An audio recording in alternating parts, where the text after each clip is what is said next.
नमो नमः.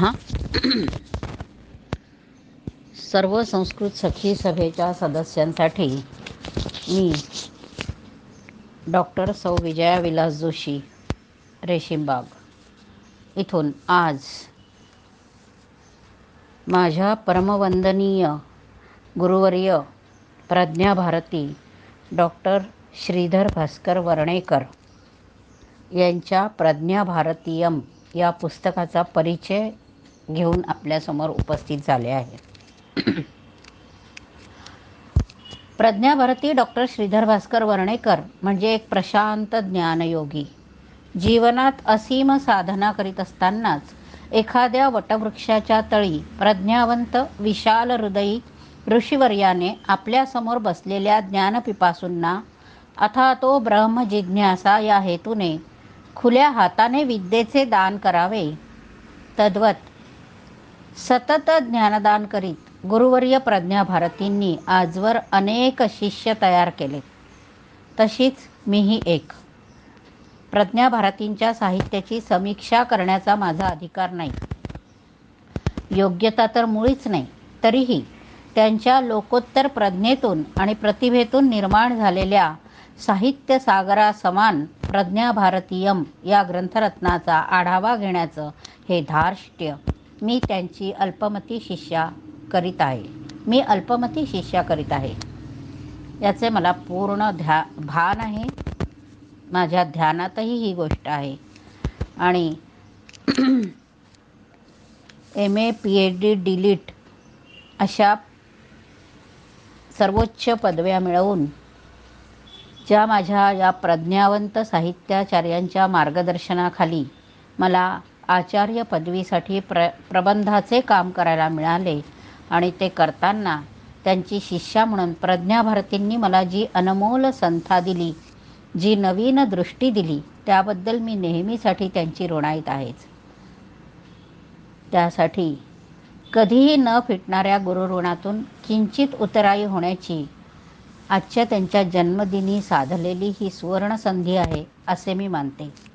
सर आज आमच्यात नाहीत, परंतु ते आमच्यात नाहीत असं आम्हाला एक क्षणभर सुद्धा जाणवत नाही, कारण ते आमच्या हृदयात निवास करीत आहेत.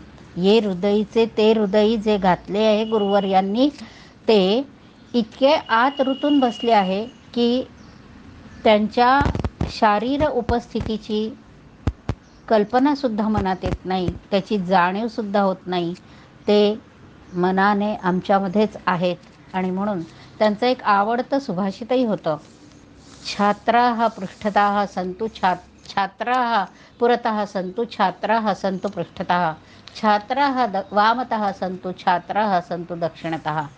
अशा सर्व बाजूंनी विद्यार्थ्यांमध्ये राहण्याची इच्छा करणारे हे आमचे प्रज्ञाभारती डॉक्टर श्रीधर भास्कर वर्णेकर सर, आम्ही त्यांना किती जवळचे वाटत होतो याचा अनुभव आम्ही घेतला आहे. आणि आम्हाला ते किती जवळचे होते हे शब्दात मांडणं तर कठीणच आहे. म्हणून केवळ आज पुन्हा एकदा त्यांची जन्मतारीख लक्षात घेऊन प्रज्ञाभारतीयम या त्यांच्या अमृत महोत्सव पर्वकाळी प्रकाशित झालेल्या पुस्तकाच्या निमित्तानं मी आज काही बोलू इच्छिते. माझे हे बोबडे बोल महोदयांनी आपले मानून घ्यावे ही त्यांना मनोमन विनंतीसुद्धा करते.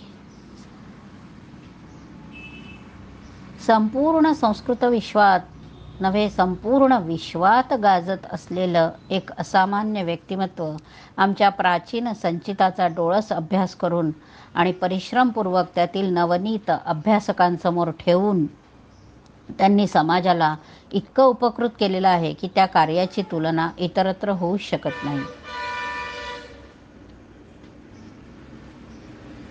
संस्कृतातील आजमितीला त्यांनी लिहून ठेवलेल्या सुरवाणी संस्कृतातील ग्रंथांची एकूण संख्या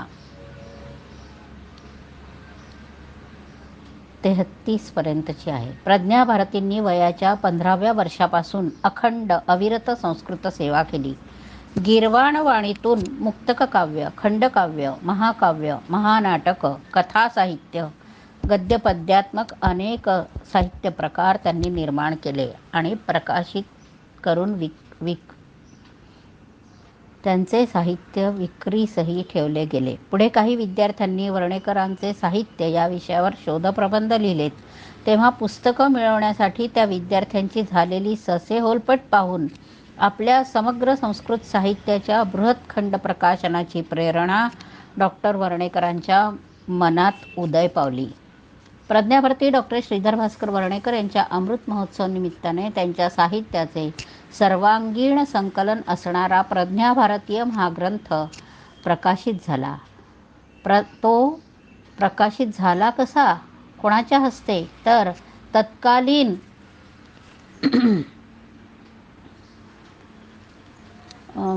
पंतप्रधान, आपले सर्वांचे लाडके व्यक्तिमत्व श्रीमान अटल बिहारी वाजपेयीजी यांच्या हस्ते नागपुरात रामनगरातील श्रीराम मंदिराच्या मागे असलेल्या भव्य पटांगणात हा भव्य दिव्य प्रकाशन सोहळा झाला होता.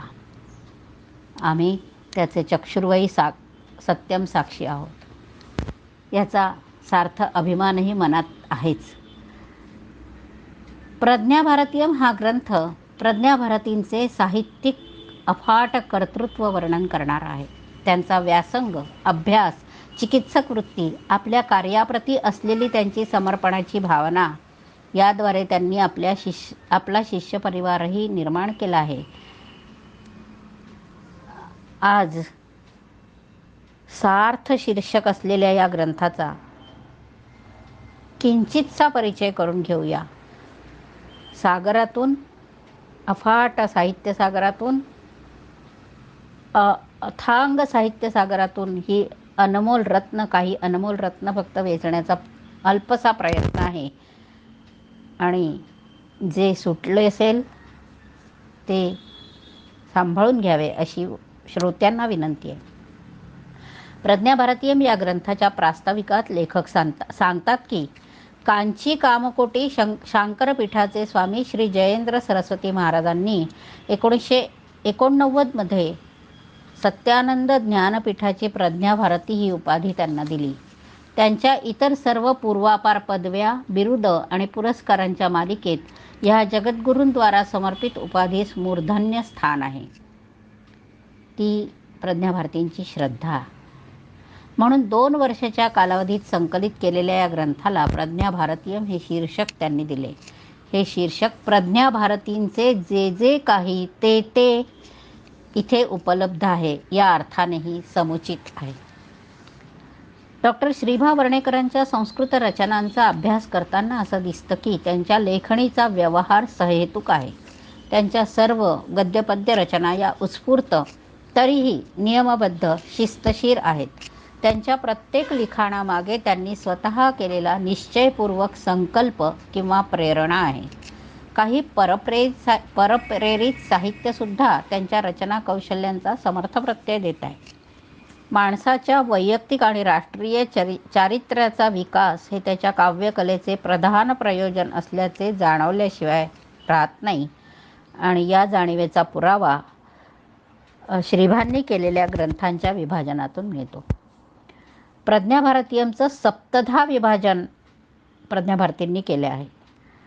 यामध्ये महाकाव्य, खंडकाव्य, कथाकाव्य, गीतिकाव्य, स्फुटकाव्य अशा काव्य प्रकारांबरोबरच सुभाषिते, अन्योक्ती इत्यादी रचनाही आहेत.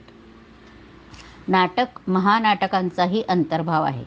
काही खंडकाव्यांचे प्रकाशित इंग्रजी, हिंदी आणि मराठी भाषेतील अनुवादही सोबत दिले आहेत. आणि ग्रंथाचा मौलिक पण संक्षिप्त परिचय देणारे महामहनीय श्री चिंद्वा म्हणजे चिंतामण द्वारकानाथ देशमुख, तत्कालीन अर्थमंत्री, पंडित श्रीदास सातवळेकर, परमपूज्य गोळवलकर गुरुजी, लोकनायक बापूजी अणे, महामहोपाध्याय बाळशास्त्री हरदास, डॉक्टर वा वी मिराशी, महामहोपाध्याय डॉक्टर वा वी मिराशी, श्री म द देवरस, तुकारामजी गीताचार्य, या सगळ्या लोकांना आपण चांगलं ओळखतो, इत्यादी महानुभाव व्यक्तींनी अशा या सगळ्या व्यक्तींनी लिहिलेले प्रास्ताविक लेख या प्रज्ञा भारतीयमध्ये समाविष्ट आहेत. डॉक्टर वर्णेकरांचे आत्तापर्यंतचे संपूर्ण साहित्य या ग्रंथात 7 भागात विभागलं आहे आणि 7व्या भागातील कथावल्लरी प्रकरणातील 12 कथा या ग्रंथात प्रथमच मुद्रित झाल्या आहेत. प्रज्ञा भारतीयम या ग्रंथाला सर्वांगस्पर्शी प्रस्तावना प्राचार्य राम शेवाळकर यांनी लिहिली आहे. हे सुद्धा या ग्रंथरत्नाचं एक वैशिष्ट्यच म्हणावं लागेल.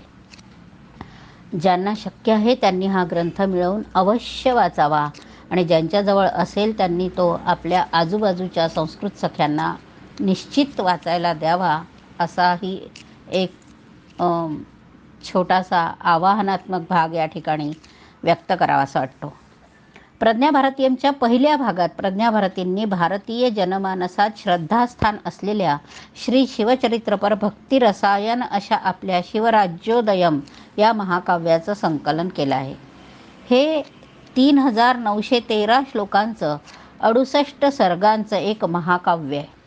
श्रीत अण्णा सोहोनी यांच्याकडून ऐकलेल्या बालशिवाजीच्या कथांपासून तर शिवशाहीर बाबासाहेब पुरंदरे रचित शिवचरित्रापर्यंत साऱ्यांनीच डॉक्टर वर्णेकरांच्या प्रतिभेला बाल्यात पुन्हा साथ घातली होती. तशातच महामहोपाध्याय मिराशीजींनी ग्रंथप्रस्तावनेतून आता महाकाव्य लिहावे अशी आदेशवजा प्रेरणा दिली आणि प्रज्ञा भारतींची शब्दकळा कार्यप्रवण झाली. हे महाकाव्य जसजसं वाचत जावं तसतसं थोर शिवाजींची थोर चरित्रलेखा, त्यातून प्रतीतीस येणारी भारतीयांची आदर्श जीवन प्रणाली आणि याला तोडीस तोड अशी प्रज्ञा भारतींची कवित्व शक्ती यांचं मनोरम दर्शन होतं. काही प्रसंग तर मनाची पकडच घेतात. शहाजी आणि जिजाबाई यांच्या विवाहार्थ मंगलाष्टक आणि त्याचं प्रयोजनसुद्धा मनाला भुरळ घालतं. या दोघांचा हा मंगल विवाह कशासाठी झाला हे सांगणारे कविवर यांचे शब्द आहेत. शिवतम दिवसे शिवे मुहूर्ते शिवगुणथोर शिवापनो दयनाय शिवसाक्षितया शिवोदयाय प्रियतमयोः शिवमंगलम बभूव. यानंतर शिवशिक्षणम, राजधानी प्रवासः, पारतंत्र्य जुगुप्सा असा प्रवास करून महाकवींची वाणी श्री रोहिडेश्वर सनातन मंदिरात प्रोद्घोषिता नरवरैर रणगर्जनासा असा आवेशपूर्ण उल्लेख करताना वेगळ्याच आवेशात फुलून आली आहे.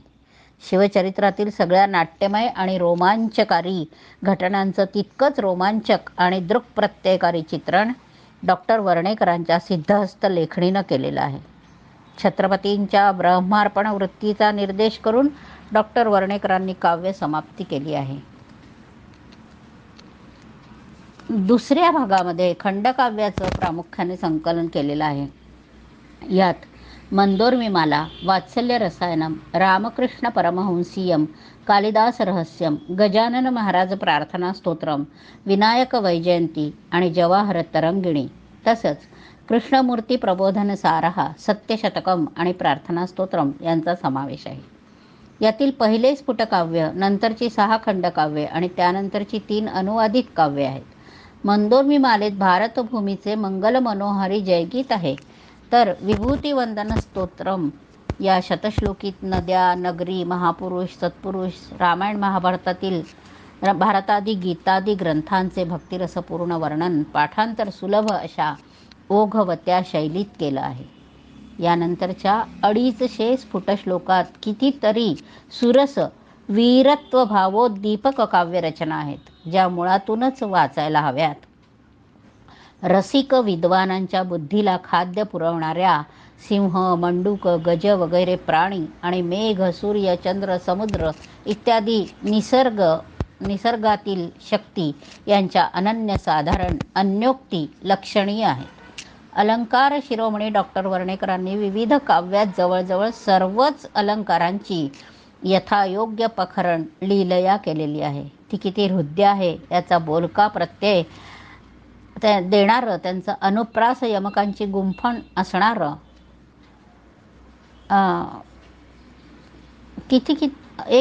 एक उदाहरण देऊन पुरणार आहे का हो? नाही. आणि म्हणून त्यांची ती सगळी वर्णनं वाचकांनी, रसिकांनी आपल्या चर्मचक्षूंना ज्ञात करून द्यावीत आणि मनात रुजवून घ्यावीत. प्रज्ञाभारतींच्या बहुतांश रचनांचा स्थायी भाव हा ईशदैवत आणि राष्ट्रदैवत आहे. राष्ट्रभक्त आणि परमेश्वर भक्त यांच्या गुणसंकीर्तनासाठी माझी वाणी, माझे ज्ञान, माझे बल खर्ची पडो असे साकडेच जणू आपल्या प्रतिभेस या प्रज्ञावंताने घातले असावे अशी कल्पना मनात तरळून जाते. वर्णे कराख्य द्विजवंशजेन अंबान्नपूर्णा प्रियपुत्रकेण कृतं मया श्रीधरनामकेन श्रीकृष्णलीला शतकं प्रसन्नम अशी स्वतःची ओळख वात्सल्य रसायनम या काव्यरचनेच्या वेळी डॉक्टर वर्णेकर करून देतात. ती मला फार मोलाची वाटली आणि आपल्या गीतिकाव्यातून आणि महाकाव्यातून त्यांनी रेखाटलेल्या जिजा, देवकी, यशोदा, कौसल्या अशा भावपूर्ण वत्सल मातांची चित्र डोळ्यासमोर आली. महाकवींच्या काव्यातून भरभरून वाहणाऱ्या मातृवात्सल्याचा उगम उपरोक्त अंबा अन्नपूर्णा प्रियपुत्रकेण या शब्दात असावा का? या विचारापाशी मन अजूनही घोटाळत आहे. कवी प्रतिभेची विविधता दाखवणारं आणि काव्य नायकाचं महात्म्य वाढवणारं आणखी एक लक्षण 111 श्लोकांच्या या काव्यात दिसलं ते म्हणजे कृष्णाची गोरस तस्कर, बालयोगी, जागरूक, निश्चित सुखानम अशी एकाहून एक सरस अशी सगळी विशेषणं अधोरेखित केलेली आहेत. विभूतिमत्व भक्तीबरोबरच राष्ट्रभक्तीची झालर असणारी नेहरू, सावरकर, रामकृष्ण परमहंसादी लोकोत्तर पुरुषांच्या सर्वश्रेष्ठ गुणांचं वर्णन करणारी शतक काव्य या विभागात संकलित केलेली आहेत. महाकवीच्या प्रतिभेला कालिदासांच्या प्रतिभेनं अलौकिक स्फुरण दिलं तेव्हा डॉक्टर वर्णेकरांनी कालिदास रहस्यम हे 115 श्लोकांचं शतक काव्य खंडकाव्य लिहिलं. ग्रंथाच्या तिसऱ्या भागात संघगीता, श्रमगीता, ग्रामगीतामृत, रागलक्षणावली, अध्यात्म शिवायनम, योग सूक्तावली इत्यादी 11 प्रकरणं संकलित केली आहेत. संघगीता हे 8 अध्यायांचं काव्य.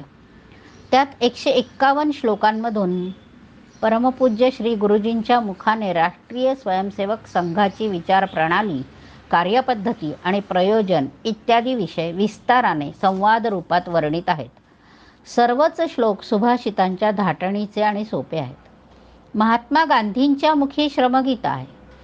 शरीर श्रमाच्या मौलिक सिद्धांताचं प्रतिपादन करणारा हा संस्कृतातील एकमेव काल्पनिक संवादरूप अध्याय आहे असं म्हटलं तर अतिशयोक्ती होण्याची गरज नाही. प्रज्ञाभारतींच्या विविध विषयस्पर्शी प्रतिभेचा आस्वाद त्यांच्या रूपक कथावली, अध्यात्म शिवायनम आणि योग सूक्तावली या ग्रंथांमधून घेता येतो. प्रज्ञाभारतीयांचा चौथा भाग आहे तीर्थ भारतम. हे न्यूयॉर्क विश्वविद्यालयात प्रकाशित झालेलं आणि डॉक्टर वर्णेकरांच्या भुवम भासयंती भारतीमुळे भारतपुत्र हे बिरुद सार्थ करणारं विस्तृत आणि वेगवेगळ्या 162 पेक्षा अधिक स्थळे, व्यक्ती, उत्सव, निसर्गादींचे वर्णन करणारे लयबद्ध काव्य या तीर्थ भारतममध्ये अंतर्भूत आहे. श्रीराम संगीतिका आणि श्रीकृष्ण संगीतिका ही दोन्ही प्रकरणं रागलक्षणांसहित दिलेली असून क्षणोक्षणी नवतेचा अनुभव देणारी चित्ताकर्षक आहेत. या तीनही गीतिकाव्यांची माधुरी वर्णनातीत आहे. त्यात नृत्यनाट्यमयतेलाही भरपूर वाव आहे. खरोखर अनेक स्फुरणीय गोष्टी, प्रेरणादायी आणि ज्यातून नवनवीन निर्मिती होऊ शकेल अशा साहित्याचा मौलिक खजिना यामध्ये बहारदार असा लुटला आहे. वेचणाऱ्याचीच कमी आहे. प्रज्ञाभारतीयमच्या अंतिम 3 भागात प्रज्ञाभारतींनी भिन्न रुचीच्या वाचकांचं समाधान ज्यामुळे होतं त्या महानाटकांचाही अंतर्भाव केलेला आहे. या 5व्या प्रकरणात विवेकानंद विजयम हे 10 अंकी महानाटक आणि 7 अंकी शिवराज्याभिषेकम हे नाटक. या दोन्ही विभूतींची यथार्थ चित्रणे रेखाटण्यात शब्दप्रभू वर्णेकरांना व्यास कालिदासांच्या पंक्तीत नेऊन बसवण्याची प्रबळ इच्छा होते. दुसऱ्या क्षणी त्यांच्या निर्मितीला अन्य नसे उपमान अशी ग्वाही मत देऊ लागतं. संकीर्ण रचनांचं संकलन म्हणजे 6वा भाग. यात अंबादास शास्त्री पांडे, बाबासाहेब घाटाटे, जनार्दन स्वामी, महामहोपाध्याय बाळशास्त्री हरदास अशा अनेक विविध महापुरुषांप्रती आपला आदरभाव डॉक्टर वर्णेकरांनी समर्पित केला आहे. पूर्वी कोणीच केली नाही इतकी आणि अशी विरळात सापडणारी देशभक्ती रसाची प्रतिष्ठापना प्रज्ञाभारतींनी या ग्रंथामध्ये अत्यंत श्रद्धेने आणि सातत्याने जी काव्यरचना केली तिचं संकलन करण्याच्या निमित्तानं साधली आहे. प्रज्ञाभारतींच्या अलौकिक लेखन कर्तृत्वाचा हा फक्त धावता आलेख आहे. प्रज्ञाभारतींचं सर्वस्पर्शी लेखन प्रज्ञाभारतीमध्ये आलेलं आहे. या साहित्यसागरातील रत्न पुढील अनेक पिढ्यांना केवळ मार्गदर्शक नव्हे तर प्रेरकही ठरतील. या रत्नांचं संपूर्ण संकलन करण्याची माझी पात्रताच नाही हे मी पूर्वीच सांगितलं आहे. तरीसुद्धा जेवढं हातात येईल तेवढं आपण वेचलं पाहिजे आणि त्याचा संग्रह केला पाहिजे. ही वृत्ती, ही प्रेरणा आणि हे ज्ञान प्रज्ञाभारतींनीच दिलेलं आहे. त्याचा अंशतः उपयोग करण्याचा निमित्त आज त्यांच्या जन्मदिनाच्या निमित्तानं साधलं आहे आणि म्हणून प्रज्ञाभारतींच्या अखंड ज्ञानहोत्राचं तेज, प्रज्ञेच्या आणि प्रतिभेच्या लालित्यपूर्ण पदन्यासाची ही विलसिते गीर्वाण वाणीच्या अभ्यासकांना एक पाथेय म्हणून ठरावीत असा विचार मनात ठेवून गीर्वाण वाणीच्या अभ्यासकांसाठी, संस्कृतप्रेमी भगिनींसाठी, लोकांसाठी गीर्वाण वाणीच्या अभ्यासकांचे पाथेय आपल्यापुढे ठेवलेले आहे.